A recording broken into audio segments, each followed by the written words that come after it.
दिल्ली विधानसभा में आज राजधानी दिल्ली का बजट 2024-25 पेश किया जाएगा। इस बार का बजट राम राज्य की अवधारणा पर रहने की उम्मीद है। बजट ऐलानों में सभी वर्गों का ख्याल रखा जाएगा। दिल्ली की वित्त मंत्री आतिशी आज बजट पेश करेंगी। दिल्ली सरकार के सूत्रों के मुताबिक इस बार के बजट में राम राज्य की अवधारणा के दर्शन होंगे, क्योंकि बजट की थीम ही राम राज्य पर रखी गई है। चुनावी साल में सभी वर्गों के लोगों का विशेष ध्यान रखा जाएगा। खासतौर पर कच्ची कॉलोनियों में होने वाले विकास योजनाओं पर दिल्ली सरकार की ओर से बजट खर्च बढ़ाए जाने की उम्मीद जताई गई है। इन क्षेत्रों में पीने का पानी से जुड़ी सारी योजनाओं और सीवर लाइन बिछाने के काम को गति देने की संभावना है। ग्रामीण क्षेत्रों में खास तौर पर सड़कों की मरम्मत और रखरखाव के कार्यों के लिए सरकार अपना खर्च बढ़ाएगी। हालांकि सरकार पूर्व के बजट में भी ग्रामीण क्षेत्रों पर हमेशा से फोकस करती आई है। आम आदमी पार्टी की सरकार की ओर से लगातार 10वें साल बजट पेश किया जा रहा है। दूसरी तरफ बजट को लेकर कई दिनों से बड़े स्तर पर तैयारियां चल रही हैं। आपने शुरू से ही अपने बजट की प्राथमिकता में शिक्षा और स्वास्थ्य को सर्वोपरि रखा है। माना जा रहा है कि इस बार भी इन दोनों ही क्षेत्रों में सरकार अपने बजट का मुख्य हिस्सा खर्च कर सकती है। जबकि दिल्ली के लोगों को दी जाने वाली बिजली पानी की सब्सिडी वाली योजनाएं जारी रहने की उम्मीद है।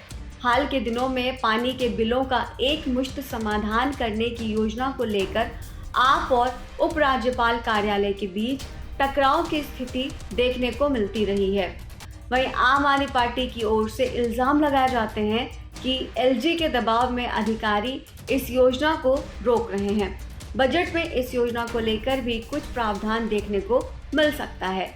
बाजारों के सुधार, रोजगार बढ़ाने वाली योजनाओं और पर्यावरण सुधार आदि की योजनाओं पर भी दिल्ली के बजट में जोर रहने की उम्मीद जताई गई है। आपको बताते चले कि 3,161.22 करोड़ रुपए बिजली सब्सिडी पर साल 2022-23 में खर्च हुए थे।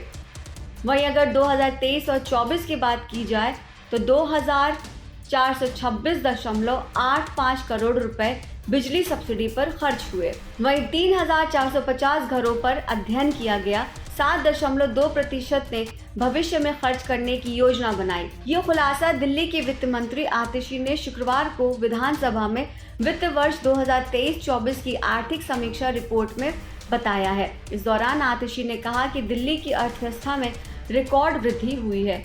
उन्होंने ये भी कहा कि दिल्ली में न केवल प्रति व्यक्ति आय में इजाफा हुआ है, बल्कि सरकार का खजाना भी पहले से अधिक भर गया है। आतिशी ने यह भी कहा कि दिल्ली की आबादी भारत की आबादी का 1.5% है, जबकि जीएसडीपी भारत की जीडीपी में लगभग 3.9% योगदान देता है। दिल्ली की वित्त मंत्री ने यह भी कहा कि मौजूदा कीमतों पर दिल्ली का सकल राज्य घरेलू उत्पाद यानी जीएसडीपी वित्त वर्ष 2023-24 में सालाना आधार पर 9.17% बढ़कर 11,07,786 करोड़ रुपए रहने का अनुमान है।